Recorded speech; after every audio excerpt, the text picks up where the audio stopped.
함께할 말씀은 데살로니가 전서 1장 1절만 보겠습니다. 오늘부터 이 데살로니가 전서 강의가 시작되어집니다.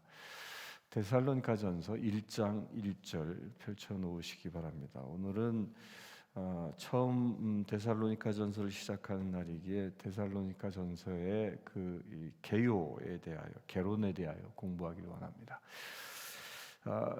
이 데살로니가 전서는 사도 바울이 2차 전도 여행 중에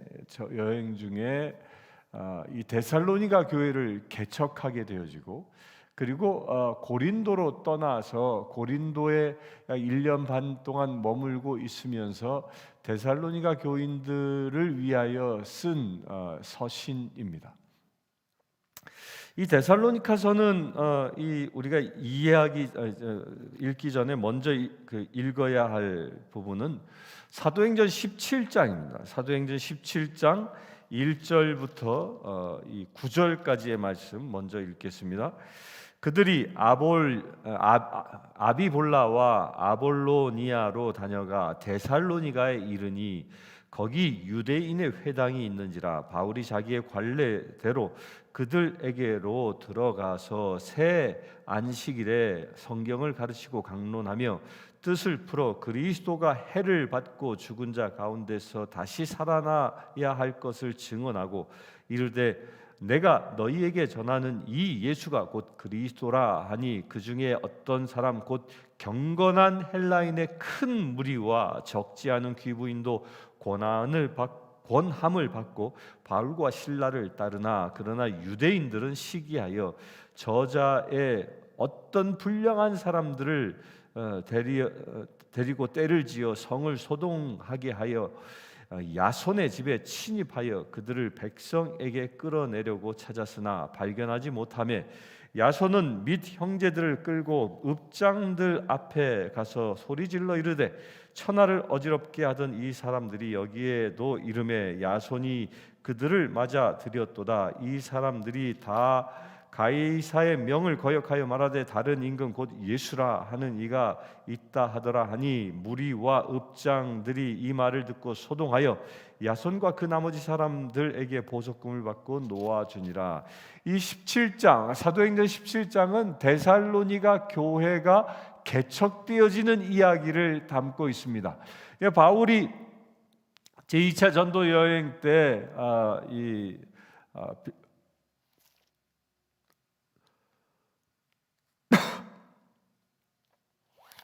2차 전도 여행을 보면 이제 마게도니아에서 그 자신을 부르는 그 환상을 보게 되어지죠.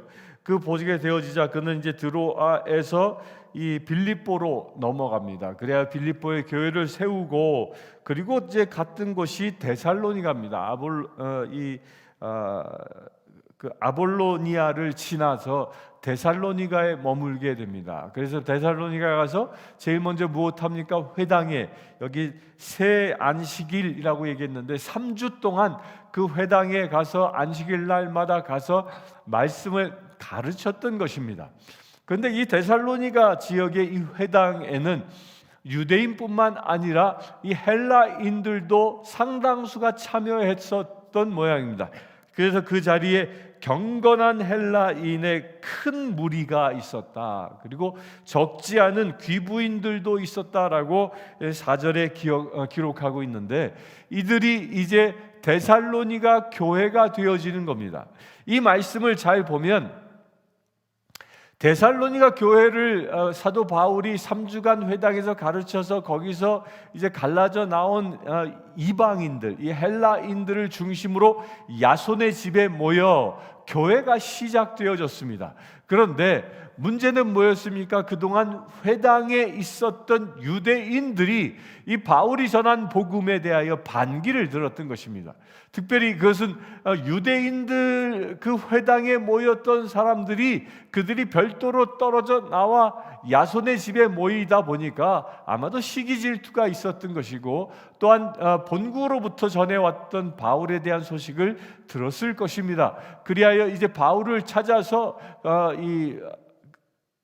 핍박하기 위하여 이 핍박이 시작되어지는 거죠. 그래서 야손의 집까지 쳐들어가고, 그리고 그곳에 바울과 실라가 없자 야손을 잡아다가 재판에 넘기는 이야기입니다. 그러자 야손은 보석금을 받고 풀려나는 그런 이 기록이 되어져 있습니다. 제가 왜 이 말씀을 드리냐면, 데살로니가 교회의 출생의 이야기는요, 박해로부터 시작되어졌다라는 거예요. 헬라인들의 무리로 교회가 시작되어졌지만, 그 교회가 시작되어지자마자 유대인들의 엄청난 박해가 일어났고, 그들은 보석금, 그때 당시 보석금은 벌금과 같은 거죠. 그 엄청난 벌금을 지불하면서까지 교회가 시작되어졌다라는 겁니다. 참 이것이 아이러니 아니겠습니까? 저는 어제 이 말씀을 쭉 묵상하다가 이런 생각이 퍼뜩 들었습니다. 지금 현대에서 교회가 세워졌는데, 이 교회가 세워진 지 몇 주가 지나지 않아 아주 강력한 박해가 일어나고, 그 교회에 출석했던 사람들에게 벌금이 매겨진다면, 벌금형이 떨어진다면 교회에 남아 있을 사람이 얼마나 있을까? 아마 대부분은 떠나갈 것입니다. 그런데 왜 이 데살로니가 교회는 그런 엄청난 핍박이 있었음에도 불구하고, 그들이 어쩌면 복음에 대하여 제대로 훈련되지 않았는데, 그럼에도 불구하고 그 야손의 집에서 핍박을 당하고 고난을 당하였음에도 불구하고 그들이 신앙이 잘 자라날 수 있었겠느냐는 겁니다. 오늘 데살로니가전서 1장 1절에 보면 이렇게 기록합니다. 바울과 실루아노와 디모데는 하나님 아버지와 주 예수 그리스도 안에 있는 데살로니가 교인의 교회에 편지하노니 은혜와 평강이 너희에게 있을지어다. 여기서 잘 보시면요, 다른 편지와 다른 이 사도 바울의 편지와 다른 내용이 여기에 있습니다. 뭐냐면, 우리가 어저께까지 보아왔던 골로새서에도요, 1장 1절의 시작을 예수의 사도된 바울과 이렇게 시작을 하고요, 이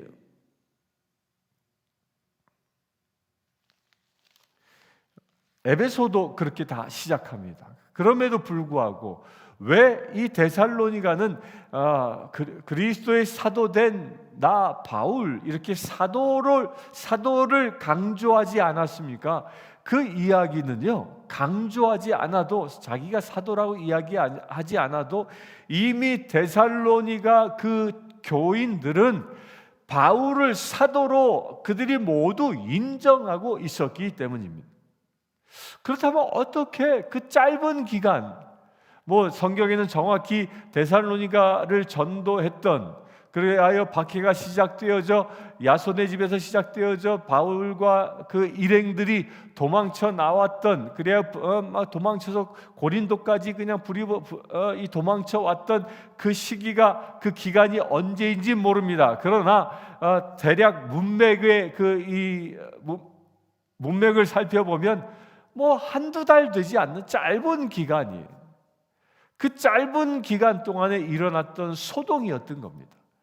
그런데 그 짧은 기간 동안에 바울에 의하여 세워진 데살로니가 교인들이 어떻게 그들은 사도 바울을 사도로 인정하고 바울의 말에 그렇게 순종할 수 있었겠느냐. 또한 이 데살로니가서의 가장 중요한 주제는 예수님의 재림에 대한, 그래 믿음을 견고히 하고 주님의 재림을 기다리라 권면하고 있는 말씀들입니다. 어떻게 이것이 가능했겠느냐? 이방인들에게 성경을 그동안 잘 가르쳐서 그게 가능했겠느냐? 저는 이런 생각이 들었습니다. 이것은 그 짧은 기간에 그들에게 이 견고한 믿음이 생기고, 그 박해를 받았음에도 불구하고 교회를 떠나지 아니하고 그리스도를 섬기며 교회의 모습을 지켜나가고 있는 그 위대한 승리의 비밀은 성령의 임재함이라는 겁니다. 그들이 성령의 임재함을 받고 거듭났기 때문에 그들은 예수 그리스도의 재림을 기다리기에 합당한 사람들이었다는 겁니다. 이게 대단히 중요한 것입니다. 우리 그리스도의 신앙은 배워서 생기는 게 아니라 우리 그리스도인의 신앙은 성령을 받을 때 생기는 것입니다. 사도 바울이 그 대표적인 예였던 것이죠. 그는 다메섹 도상에서 예수 그리스도를 빛 가운데 만납니다. 그리하여 그는 성령 충만함을 얻습니다. 그리하여 그는 그의 인생이 완전히 바뀌게 되는 것이죠.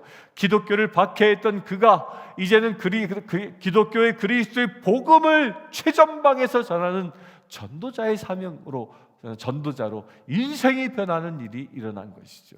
한순간에 일어난 것입니다. 거듭났다라는 것은 바로 한순간입니다. 우리가 회개하고 주님께 돌아왔다라는 것은 바로 한순간이라는 것입니다. 탁 턴하는 것.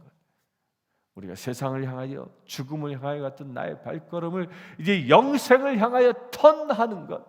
이렇게 돌아서는 순간부터 그리스도인이 되어지는 것이고, 이렇게 돌아서는 순간부터 예수가 보이게 되어지는 것이고, 돌아서는 순간부터 세상의 나라가 보이는 게 아니라 하나님의 나라가 보이는 것이죠. 그렇게 우리의 인생을 돌아서게 하는 것, 하나님의 나라로 돌아서게 하는 것, 그것이 무엇이라? 성령의 임재함이었던 것. 마가의 다락방에 120명의 문도들에게 성령이 임재하자 그들은 두려워 떨고 있었던, 그 세상의 억압 가운데 억눌려 있었던, 그 다락방의 문을 꼭꼭 걸어 잠그고 있을 수밖에 없었던 그 두려운 심령들이 성령이 임하자 그 문을 박차고 열고 나아가 세상의 예루살렘 거리에 나아가 예수 그리스도의 부활의 복음을 선포했던 바로 그 사건, 그것이 동일하게 이 데살로니가 교회에도 있었다라는 것입니다. 비록 태어난 지 얼마 되지 아니하는 이 사도 바울이 편지를 쓸 때는 아마도 이 데살로니가 교회가 시작되어진 지 1년이 되지 않은 그런 시기였다라고 학자들은 추론합니다. 그렇게 교회가 태어난 지 1년도 되지 않은 그런 교회가 거듭난 사람들의 공동체였기 때문에 그들은 예수 그리스도의 재림을 기다리는 그 위대한 신앙인으로, 그리하여 핍박과 환난으로부터 그들은 견고히 설 수 있는 위대한 믿음의 공동체가 되었던 것입니다. 그래서 성령으로 거듭나는 것이 이처럼 중요한 것입니다. 성령으로 거듭나는 사람들이 하나님을 만나는 경험을 했기 때문에, 하나님을 만나고 예수 그리스도의 영 되신 성령님이 내 안에 임재하셨기 때문에 그의 믿음은 변치 않는 축복의 사람이 되는 것입니다. 성령 충만할 수 있게 되길 바랍니다. 성령 충만해져서 데살로니가 교인들처럼 고난과 박해로부터 교회가 시작된다 할지라도 그의 믿음이 변치 아니하고 훌륭한 믿음의 사람 되어져 주님의 재림의 때를 기다리기에 합당한 거룩한 지체 되길 바랍니다. 오늘 이 말씀을 붙잡고 여러분들도 데살로니가 교인들처럼 은혜와 평강이 넘쳐나는 그 성령의 은혜가 충만히 일어나길 바랍니다.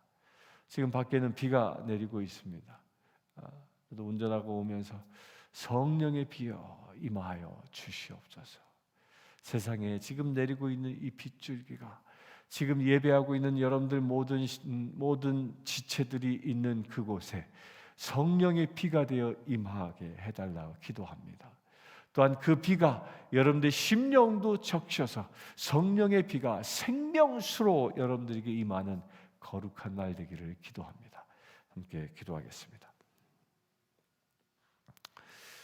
주 아버지 하나님, 핍박과 환난 가운데에서 탄생한 데살로니가 교회, 그럼에도 불구하고 그들은 견고히 서서 칭찬받는 교회, 예수님의 재림을 기다리기에 합당한 교회 되게 하신 것처럼 우리 또한 데살로니가 교인들처럼 성령으로 충만하여 주님을 영접하기에, 주님의 나라에 들어가기에 합당한 거룩한 제들 되게 하여 주시옵소서. 우리 주 예수 그리스도의 이름으로 기도드리옵나이다. 아멘. 지금 우리 주 예수 그리스도의 은혜와 하나님의 크신 사랑과 성령님의 감화 감동 교통 치유하심이 이 시간 예배하고 있는 주의 사랑하는 모든 지체들 위해 지금부터 영원토록 함께 하실지어다. 아멘. 아프리카 케냐의 마소교교의 고아원생 스테이시는 여자아이입니다. 스테이시는 초등학교 진행을 희망합니다. 장래 간호사가 되는 것이 꿈입니다. 이 아이는 매달 학비와 점심 식사 비용으로 30불이 필요합니다. 이 아이의 후원자를 찾고 있습니다.